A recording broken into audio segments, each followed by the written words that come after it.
النهارده هنشوف مع بعض اسهل وانجح واكتر طريقه مضمونه تقدري تفرزي بيها الملوخيه وتقعد معاكي من السنه للسنه. بقالي 10 سنين معتمده الطريقه دي وعمرها ما خذلتني بجد. هقول لك نصايح وتريكات خطيره جدا جدا. اول حاجه انا عملت اللهم بارك اكتر من 10 كيلو ملوخيه. عملت كميه كبيره جدا جدا لان انا بحب الملوخيه وبحب ان هي ما تتقطعش من عندي. قطفت الملوخيه بالشكل اللي انتوا شايفينه ده. بعد ما بتقطفيها بتمسكيها تغسليها كويس جدا جدا، تحطيها في مصفى وتحتيها حله او بوله كبيره، وبعدين تفضلي تشطفيها تحت الحنفيه مره واثنين وعشرة لحد ما الميه تكون تحتها رايقه ونضيفه خالص.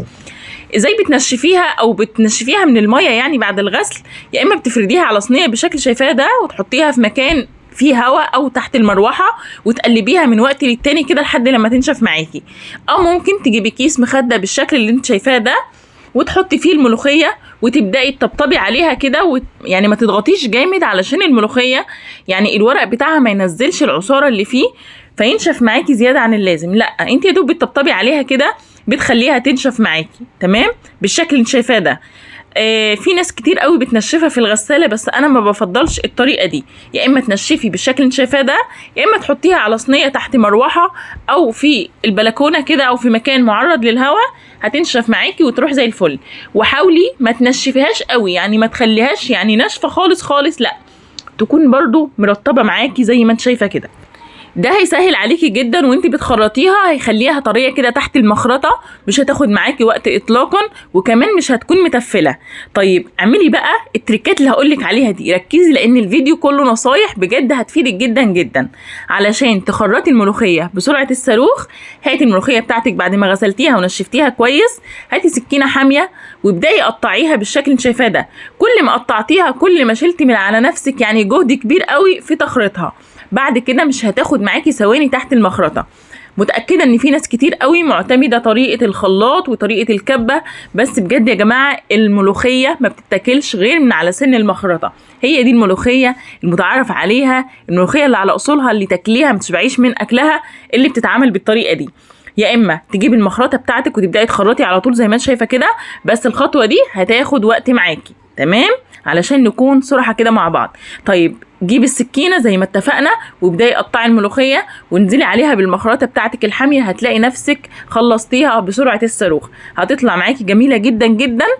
وطبعا وانتي بتقطفي الملوخيه بناخد الورق وبناخد حته كده من العرق بتاع الورقه او العرق بتاع عود الملوخيه، وخصوصا لو كانت الملوخيه بتاعتك بلدي وطريه كده وجميله، العرق ده او الجزء اللي انت بتاخديه مع الورق ده هيخلي الملوخيه بتاعتك ليها عرق. يعني ايه ليها عرق؟ يعني ليها مطه، شبه اللي بنشوفها كده في المطاعم اللي هم بيصبوا الملوخيه تلاقيها ايه ما بتقطعش كده وهي نازله كلها خيط واحد. الطريقه سهله وبسيطه جدا، والملوخيه ما بتتاكلش غير من على سن المخرطه.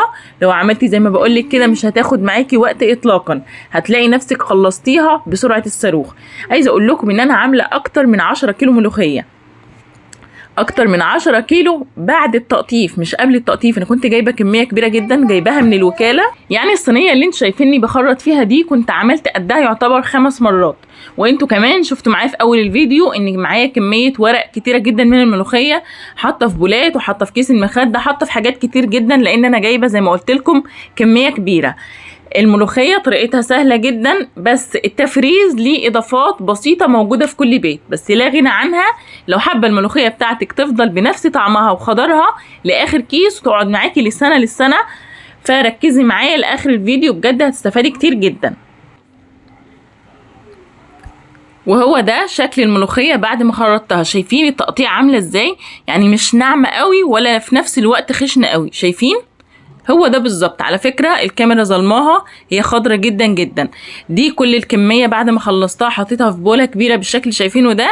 هبتدي اغلي حوالي 3 كوبايات من المية ونجيب ليمونة صغيرة، ناخد عصير ليمونه صغيره على الميه دي يا اما عصير نص ليمونه كبيره تمام.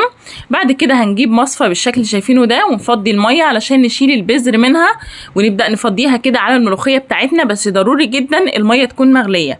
هنقلب بقى الملوخيه مع الميه بالشكل اللي شايفينه ده. ان انت تضيفي شوربه بقى لا، يعني ده ممنوع، لان الملوخيه بتاعتك انت بتفرزي من السنه للسنه، فمحتاجه ان انت تاكلي حاجه طعمها يكون حلو مش طعمها مغير. انتوا عارفين ان كل ما الشوربه قعدت طعمها بيغير وما بتكونش طعمها يعني ايه احسن حاجه. فانتي ضيفي ميه مغليه مش اكتر من كده، اعجني الملوخيه بيها زي ما شفتي، بعدين جيبي اكياس تلاجة، فضي كبشه او 2 او على حسب الكميه اللي انتي حابه تطبخيها في كل طبخه، وابداي طلعي الهواء من الكيس كويس جدا جدا زي ما انت شايفه كده. بعدين بنطبق الكيس، بس انا بوريكم بس شكله بيكون ايه، لكن احنا لازم نقفل الكيس كويس جدا جدا علشان ما يدخلهوش اي هواء. فزي ما اتفقنا انت تقدري تفرزيها في اكياس تلاجة، تقدري تفرزيها في علب او في برطمانات، اي حاجة متوفرة عندك، المهم تكون حاجة محكمة الغلق ما يدخلهاش اي هواء. هعبي الكمية كلها وبعدين هنبتدي ندخلها الفريزر عندنا. ولما تحبي بقى تطبخيها بتغلي الشوربه بتاعتك كويس جدا جدا، بعدين بتطلعي كل كيس من الملوخيه او الكميه اللي انت عايزه تعمليها، تطلعيها وهي متلجه زي ما هي، تفضيها على طول في الشوربه. لو سبتيها تفك على الرخام هتسود منك ومش هتكون احسن حاجه. فبجد جربي الطريقه دي، مضمونه 100%. من اول ما اتعلمت الطبخ من 10 سنين فاتوا ويمكن اكتر كمان، مش معتمده غير الطريقه دي في عمل وتفريز الملوخيه. الملوخيه يا جماعه ما تتاكلش غير من على سن المخرطه علشان تطلع معاكي بالشكل اللي انت شايفاه ده. اما لو عملتيها في الكب او الخلاط فبتكون ناعمه جدا وما بيكونش ليها شكل، وكمان طعمها بيكون متغير.